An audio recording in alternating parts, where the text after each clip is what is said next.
முதல் வாசகம். சாலமோனின் ஞான நூலிலிருந்து வாசகம். சாவை கடவுள் உண்டாக்கவில்லை, வாழ்வோரின் அழிவில் அவர் மகிழ்வதில்லை. இருக்க வேண்டும் என்பதற்காகவே அவர் அனைத்தையும் படைத்தார்.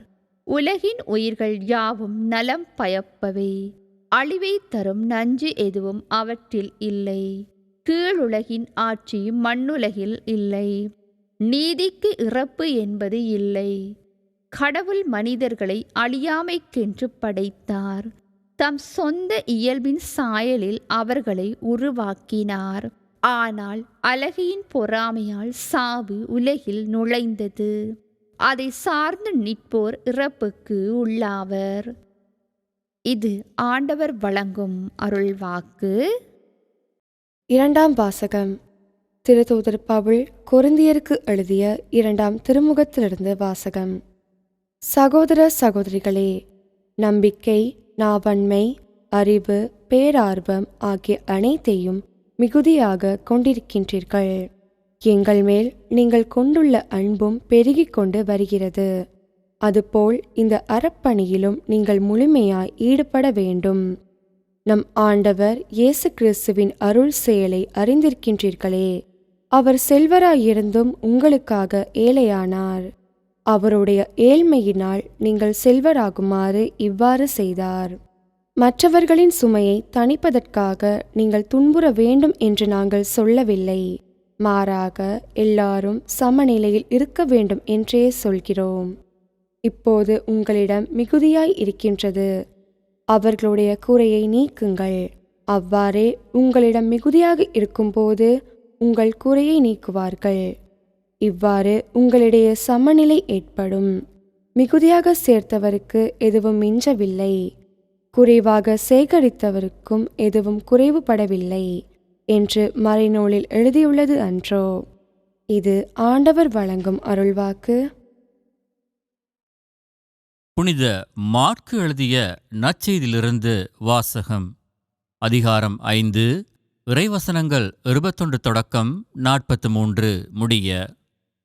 அக்காலத்தில் இயேசு படகேறி கடலை கடந்து மீண்டும் மறுகரையை அடைந்ததும் பெருந்திரளான மக்கள் அவரிடம் வந்து கூடினர். அவர் கடற்கரையில் இருந்தார். தொழுகைக்கூட தலைவர்களுள் ஒருவரான யாயிர் என்பவர் வந்து அவரைக் கண்டு அவரது காலில் விழுந்து, என் மகள் சாகும் தருவாயில் இருக்கிறாள். நீர் வந்து அவள் மீது உம் கைகளை வையும். அப்போது அவள் நலம் பெற்று பிழைத்துக் கொள்வாள் என்று அவரை வருந்தி வேண்டினார். இயேசுவும் அவருடன் சென்றார். பெருந்திரளான மக்கள் அவரை நெருங்கிக் கொண்டே பின்தொடர்ந்தனர். அப்போது 12 ஆண்டுகளாய் இரத்தப்போக்கினால் வருந்திய பெண்ணொருவர் அங்கு இருந்தார்.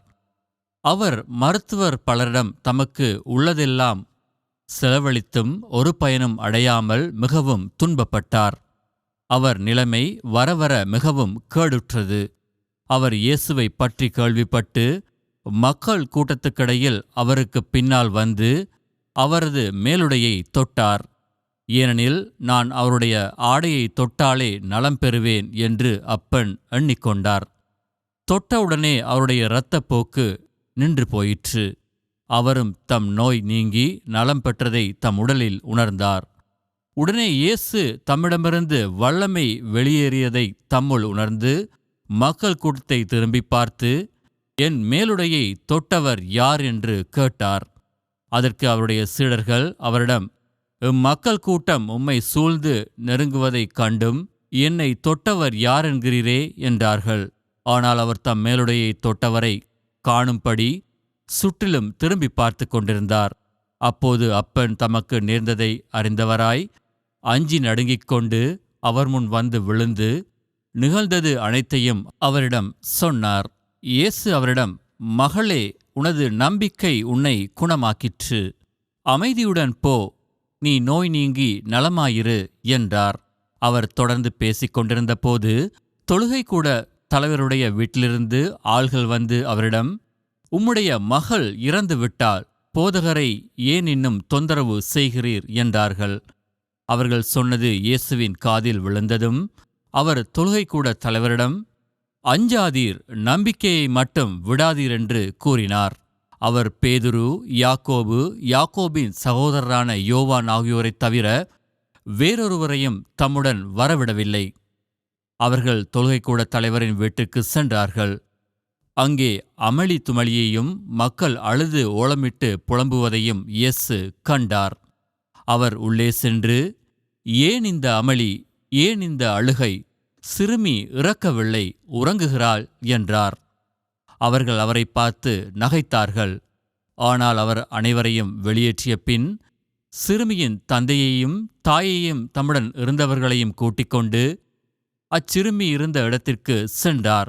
சிறுமியின் கையைப் பிடித்து அவளிடம் தலித்தா கூம் என்றார். அதற்கு சிறுமி, உனக்கு சொல்கிறேன், எழுந்திடு என்பது பொருள். உடனே அச்சிறுமி எழுந்து நடந்தாள். அவள் 12 வயது ஆனவள். மக்கள் பெரிதும் மலைத்துப் போய் மெய்மறந்து நின்றார்கள். இதை யாருக்கும் தெரிவிக்கக்கூடாது என்று அவர்களுக்கு கண்டிப்பாய் கட்டளையிட்டார். அவளுக்கு உணவு கொடுக்கவும் சொன்னார். இது கிறிஸ்து வழங்கும் நற்செய்தி. இயேசு ஆண்டவருக்குள் பிரியமான பிள்ளைகளே, இன்றைய நாள் பொதுக்காலத்தினுடைய 13வது ஞாயிற்றுக்கிழமை. ஆண்டவர் படைத்த நாள் இதுவே. இன்று அக்களிப்போம், அகமகிழ்வோம். கடவுள் சாவை படைக்கவில்லை. அதே கடவுள் சாவில் மகிழ்வதுமில்லை என்று இன்றைய முதல் வாசகத்திலே சாலமோன் ஞான நூலிலிருந்து நாங்கள் வாசிக்கின்றோம், தியானிக்கின்றோம். மாறாக கடவுள் நம் எல்லோரையும் தம்முடைய சாயலாகவும் பாவனையாகவும் படைத்து நம் எல்லோருக்கும் முடிவில்லாத வாழ்வை, அழியாத வாழ்வை நமக்கு வாக்கு பண்ணியிருக்கிறார். ஆனால் நாம் எல்லோரும் ஆதாம் மட்டுமல்ல, இன்றும் அன்றும் பாவம் செய்து சாவை சம்பாதித்துள்ளோம். ஆனால் கடவுள் கிறிஸ்து வழியாக சாவை அழித்து அழியாத வாழ்வை நற்செய்தி மூலமாக நமக்கு ஒளிரச் செய்தார். இன்றைய நற்செய்தியிலே 2 வகையான உயிருள்ள அனுபவங்களை நாங்கள் சந்திக்கின்றோம். முதலாவதாக யாகீர் என்று சொல்லப்படுகிறவர் தன்னுடைய மகள் இறந்த பொழுது இயேசுவிடம் வருகிறார். வந்து அவர் சொல்லுகின்ற அற்புதமான வசனங்கள், வாக்கியங்கள் சொல்லுவார். நீர் வந்து அவள் மீது உம்முடைய கையை வையும், அப்பொழுது அவள் நலம் பெற்று குணமடைவாள் என்று. அன்பான பிள்ளைகளே, இன்றும் நம்முடைய வாழ்விலே நாமும் சாவை அனுபவித்து கொண்டு வருகிறோம். ஆனால் நம்மை அன்பு செய்கின்ற நம்முடைய ஆண்டவர் சாவை விட உயர்ந்தவர். நாம் எல்லோரும் என்றும் வாழ வேண்டும் என்று சொல்லி ஆசிக்கின்றார். எனவே நம்முடைய வாழ்விலே நாமும் இந்த சாவை சந்திக்கின்ற பொழுது, நம்முடைய உறவுகளுடைய சாவை சந்திக்கின்ற பொழுது நிச்சயமாக இந்த யாவீரிடம் விளங்கிய அந்த அற்புதமான விசுவாசம் நமக்குள்ளே இருக்கின்ற பொழுது, அன்பானவர்களே, நம்முடைய வாழ்வு சாவோடு வந்து முடியாது. மேலுமாக 2வது உயிருள்ள அனுபவமாக 12 ஆண்டுகளாக இரத்தப்போக்கினாலே வருந்திய அந்த பெண்ணுடைய அற்புதமான விசுவாசத்தை நாங்கள் அனுபவிக்கின்றோம். இந்த பெண் தன்னுடைய வாழ்க்கையிலே 12 ஆண்டுகளாக சொல்ல முடியாத வேதனைகளையும் நோவுகளையும் அனுபவித்தவள். ஆனால் இயேசுவை கண்டபொழுது அவள் தன்னுடைய உள்ளத்திலே உணர்கின்றாள், தனக்கு இயேசுவை தவிர தங்கியிருக்க எவரும் இல்லை என்று சொல்லி. எனவே அன்பானவர்களே, அந்த பெண் அற்புதமான நம்பிக்கையோடு நம்முடைய ஆண்டவருடைய ஆடையை தொடுகின்றாள்.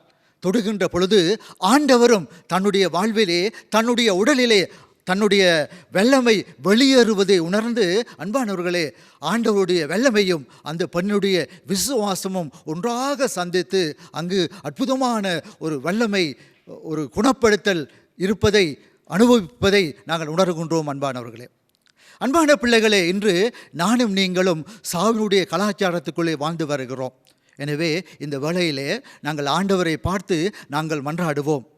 எங்களுடைய இந்த சாவு கலாச்சாரம், அழிவின் கலாச்சாரத்திலிருந்து நம்முடைய ஆண்டவர் நம்மை மீட்க வேண்டும் என்று சொல்லி மன்றாடுவோம். கண்களை மூடி சுபிப்போம். எங்களை அன்பு செய்கின்ற ஆண்டவரே, எங்களோடு கூட பயணிக்கின்றவரே, இன்று எங்கள் மத்தியிலே நாங்கள் ஒவ்வொரு நாளும் அழிவு கலாச்சாரத்திற்குள்ளே வாழ்ந்து கொண்டு வருகின்றோம். ஆண்டவரே, எங்கு பார்த்தாலும் நோய், எங்கு பார்த்தாலும் பேய், எங்கு பார்த்தாலும் சாவின் நிழல் பட்டு கொண்டிருக்கிறது. இந்த வேளையிலே ஆண்டவரே, உம்முடைய அன்பை தாரும், அருளை தாரும், ஆசீர்வாதத்தை தாரும். கிறிஸ்துவுக்கு புகழ். மரியே வாழ்க.